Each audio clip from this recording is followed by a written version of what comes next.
Bonsoir à tous, bienvenue dans ce 1950.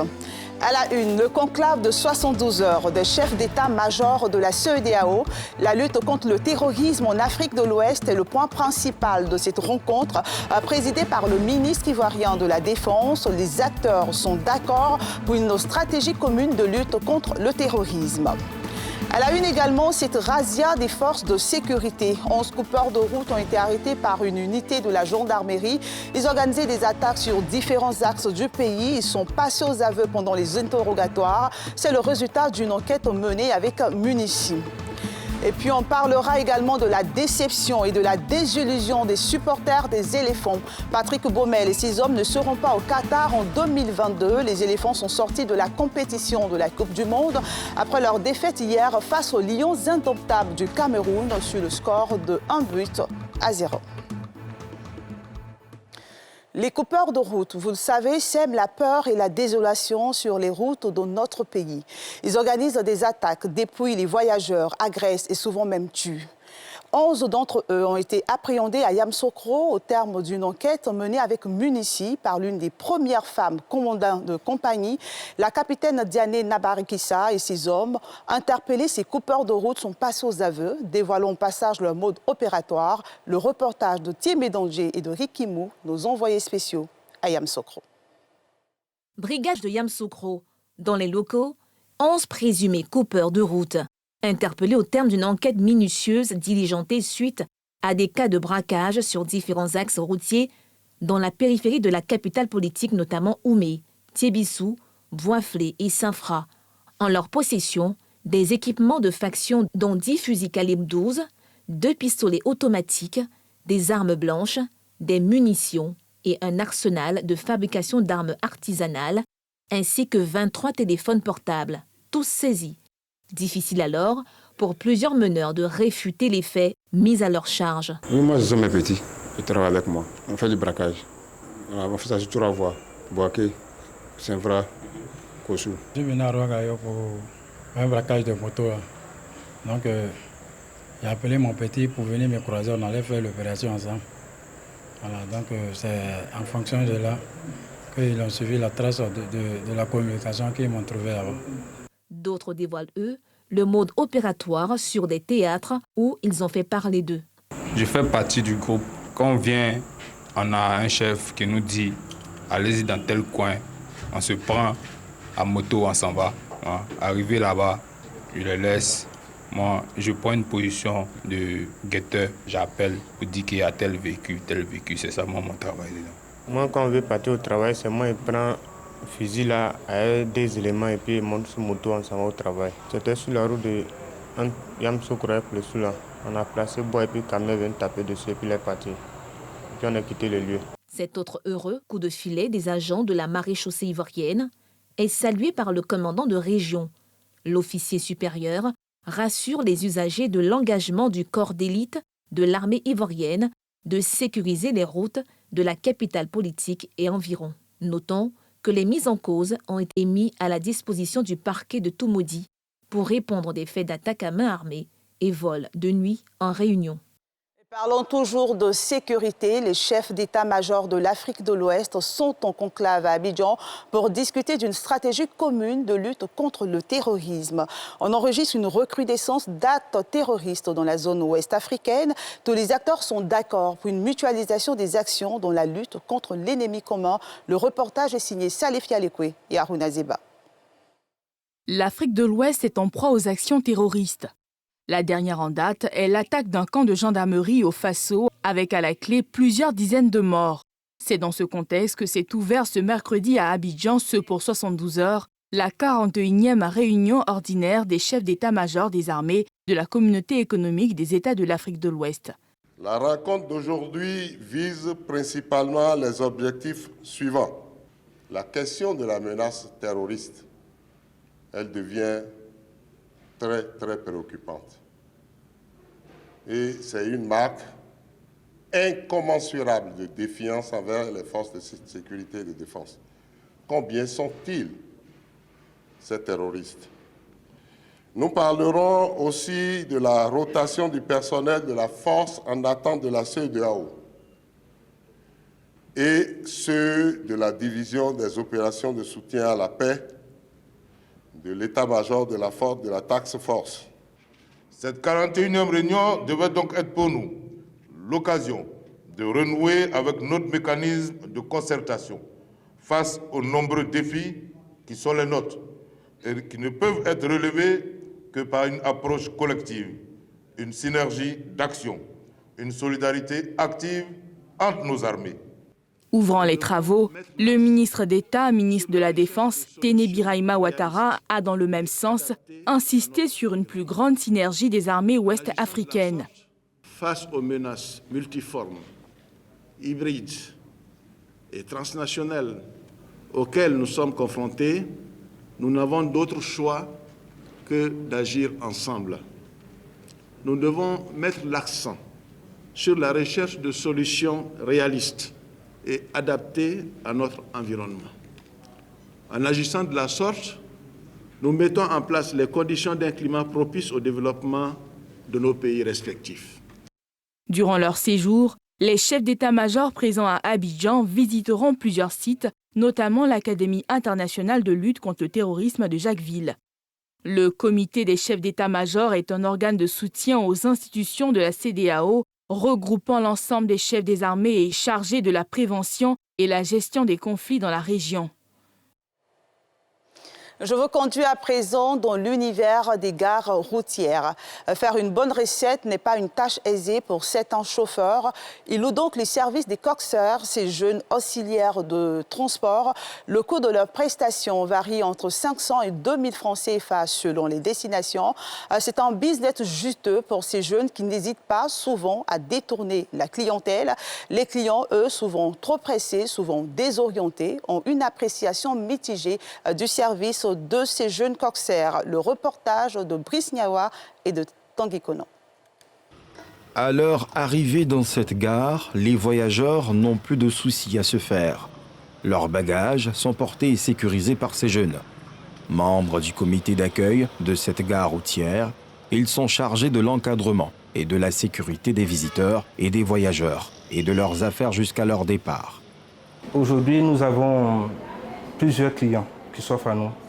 Il y a les clients habituels, il y a les nouveaux clients qui viennent, qui ne savent pas comment ça se passe sur les gares. Donc, quand ils sont accostés par ces nouveaux clients-là, ils les aident comment suivre le processus jusqu'à l'embarquement. Quand tu viens, ils sont disponibles. Quand tu veux soulever ton bagage, dis non, laisse, je vais t'aider. Ailleurs, dans certaines gares routières d'Abidjan, pas besoin de se casser la tête. Ces transporteurs attendent sereinement ces jeunes qui leur apportent des clients. Ces coxeurs, ces auxiliaires du transport arpentent les bordures des voies où certaines compagnies de transport, à la recherche des voyageurs, à détourner vers les compagnies de transport qui louent leurs services moyennant la somme de 500 francs par tête ou plus selon la destination. Grâce à Coxeur aussi, nous aussi on gagne un peu de moyens. Un client, on donne 500. 10 vaut 2500, on donne 500. Gagne 3600, on donne 500. Là, pour 3 millions, on donne 500 Coxeur. Si ça marche, on peut avoir 12 départs, 15 départs par jour. Avant les Coxeur. Pour ces jeunes, tous les moyens sont bons pour gagner de l'argent. Et si ces coxeurs font l'affaire de ces transporteurs, c'est grâce à une stratégie qui leur est propre. De suite là, il y a croisé un monsieur, il dit non, il va à Tampedro. Il dit, oh, il y a parlé de machette là-bas, autant il n'y a rien la vérité. Mais il dit, il y a parlé de machette à la gare d'Aïdbouta. Il dit, bon, où il peut gagner quand même de Tampedro? Il dit, bon, viens. Moi, il a mis dans le cas, puis là, il rentre correctement, puis il a une gare aussi, correct. Il a quand même mis 500. Voilà, c'est comme la jungle. Chacun est venu chercher pour lui. Ce qui t'a gagné, c'est pour toi. Il y a les jours qui peuvent gagner 5 000, il y a les jours qui peuvent gagner 10 000. Le jour que tu n'as rien gagné seulement, là, Dieu peut donner au moins 1500 pour plus de manger. Le service s'adaptant à la demande, ces jeunes répondent bien aux besoins de certains clients, parfois trop pressés, même si pour ces derniers, la qualité du service reste mitigée. Ils nous aident aussi. Ils sont très violents et puis impolis. La dernière fois, il y a un mec qui a eu à me taper parce que je n'ai pas pu donner son argent. Il lui a donné 500, il m'a dit 200, il lui a donné 500, il n'y a pas monnaie. Comme on s'était pressé, il dit si on donne mon argent, le chauffeur où j'ai pris ticket, il va regretter toi. Il dit, il ne veut pas. Donc moi aussi, je ne peux pas laisser mon argent. On a fait bruit jusqu'à quand il a eu à me taper. On n'est pas violent avec eux. Ce n'est pas nous. Les passagers sont pressés. Il y a les passagers qui veulent partir tout de suite. Il y a les passagers, là, Tom est envoyé. Il a vu que c'est Tom qui envoie le passager. Le passager est derrière toi, tu veux traverser. Lui prend le passager derrière toi. Donc quand c'est quoi, toi t'es en colère. Si toi es venu matin, c'est ton premier passager qui n'a pas comme moyen. Il faut regarder. Ces jeunes, dont la majorité est déscolarisée, ne tiennent point compte de la manière pour se faire de l'argent. Leur prière, disent-ils, que le soleil ne se couche pas sans qu'ils n'aient rempli leur cagnotte. Parfois même au détriment des voyageurs et d'autres transporteurs auxquels ils arrachent la clientèle. Une réalité quotidienne dans le secteur du transport ivoirien qui aurait besoin d'un véritable coup de main. De la gare routière au marché, il n'y a qu'un pas à franchir. On constate un désordre sans précédent dans nos marchés, si bien que l'on se pose la question de savoir si c'est une fatalité. Autre question légitime à se poser sur nos marchés, comment les commerçants occupent-ils les box et les étals? Que font les collectivités pour mettre de l'ordre et offrir des marchés sécurisés et propres aux usagers? Éléments de réponse dans ce reportage de Pierre Dipomélin, Aruna Zeba et Fulgence Kissiedou qui ont visité les marchés d'Adjamé, Treichville et Koumassi. Forum des marchés à Adjamé, l'un des plus grands marchés de l'Afrique de l'Ouest francophone. Un bâtiment de 3 niveaux qui offre toutes les commodités. Mais l'usage qu'en ont fait les commerçants offre un spectacle désolant. Difficile de se frayer un chemin au milieu des étalages, au rez-de-chaussée. Les commerçants installés et ceux ambulants se disputent les places. On a payé place. Tous ceux qui sont sur la route ici, là, nous on a payé place. Ceux qui sont en dehors, ils n'ont pas payé place. Mais là, qu'ils gagnent, nous on ne gagne pas. Quand tu as ta place là, c'est mouche qui va payer. Les clients ne rentrent pas. Les gens n'arrivent pas là-bas. Les clients n'arrivent pas là-bas. Ben, tout ce qu'on vend, on vend dedans là et ils trouvent ça sur la route. Au départ, ce n'était pas prévu ce désordre. On avait compartimenté chaque secteur d'activité.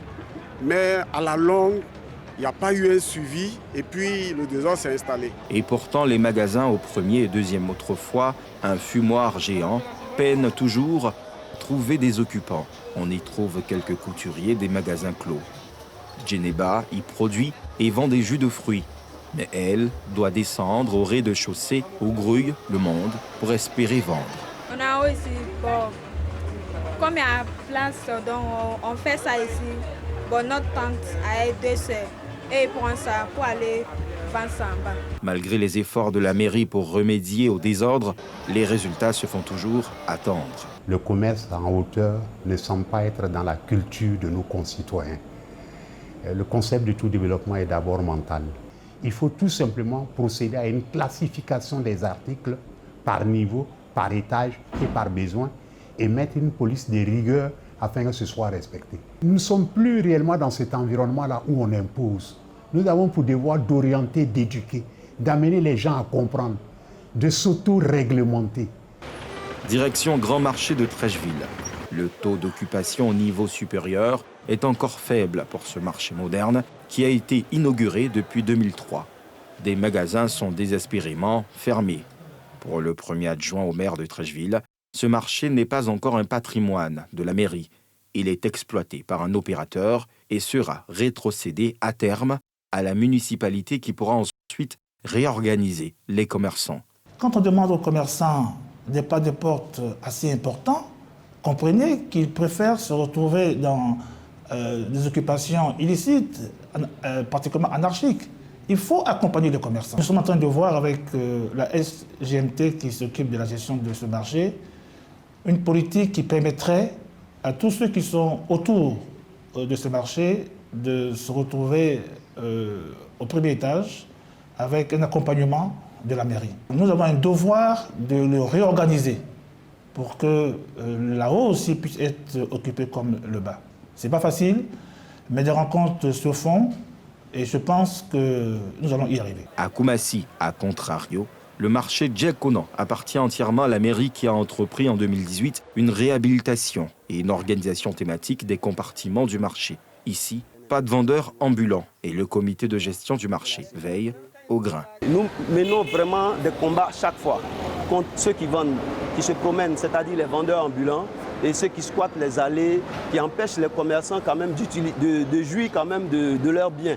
Ils ont payé des magasins, ils sont aujourd'hui propriétaires. On ne peut pas accepter que certaines personnes se promènent, venir faire la concurrence déloyale. Ça, c'est pas normal. Grâce à ces dispositions, c'est un marché aéré et sécurisé selon Kader Ouattara, conseiller technique du maire. Le maire de notre commune a voulu sectoriser donc les activités.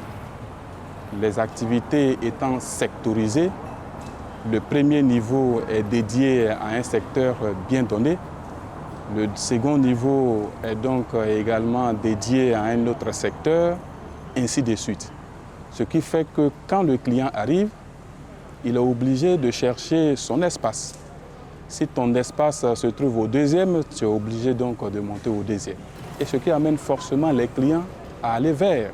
Ce qui fait que la même affluence au premier niveau est pratiquement la même affluence au deuxième et ainsi de suite. Le marché Djekonan de Koumassi, un modèle réussi qui pourrait inspirer bien de collectivités locales.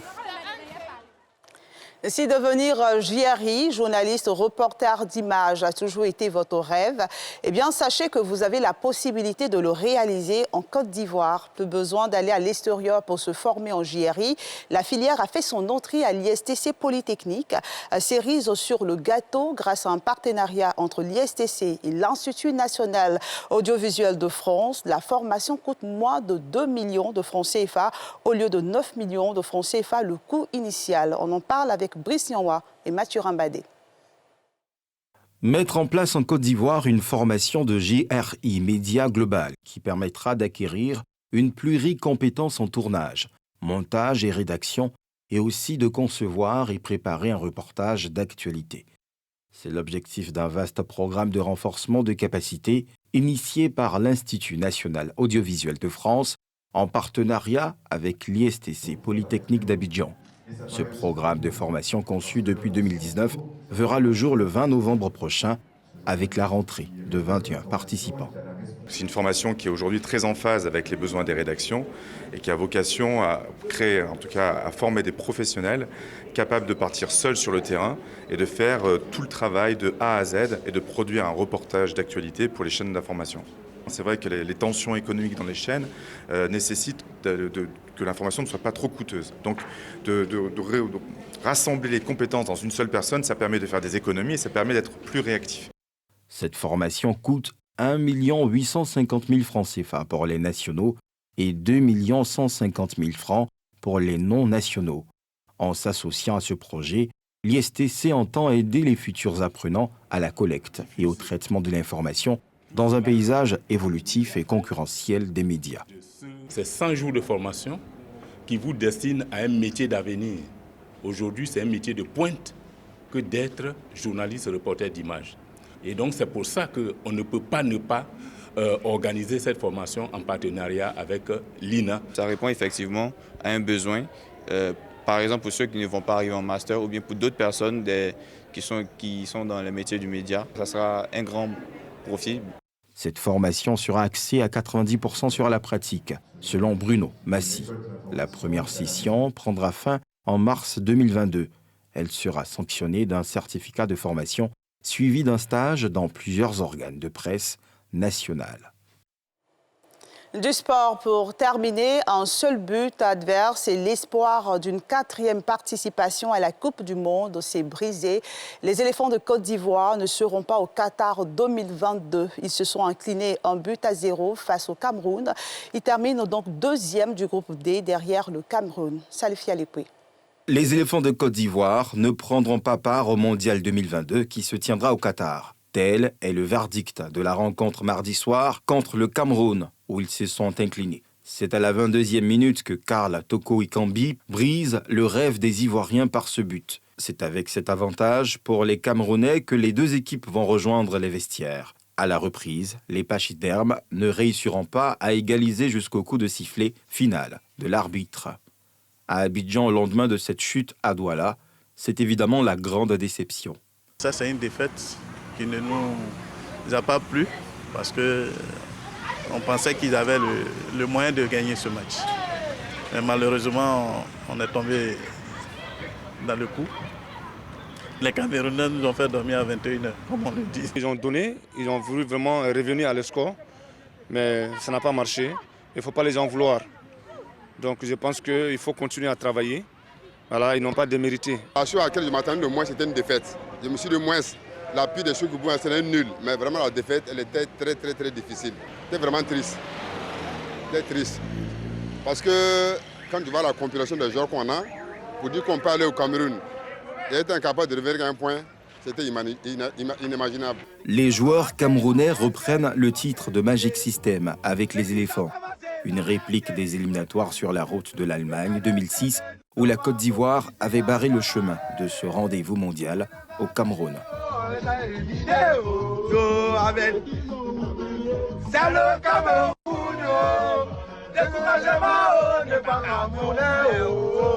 La Côte d'Ivoire sort de ses éliminatoires avec la deuxième place du groupe D, un classement qui la prive pour la deuxième fois successive d'un mondial. Après cette désillusion, place à la Coupe d'Afrique des Nations de football 2021 qui se tiendra du 9 janvier au 6 février 2022 où les éléphants sont qualifiés. Fin de ce journal, merci de votre fidélité. Je vous laisse avec cette citation bien connue des adeptes du football. Découragement n'est pas ivoirien. Merci et bonne suite de programme sur la nouvelle chaîne ivoirienne. Prenez soin de vous.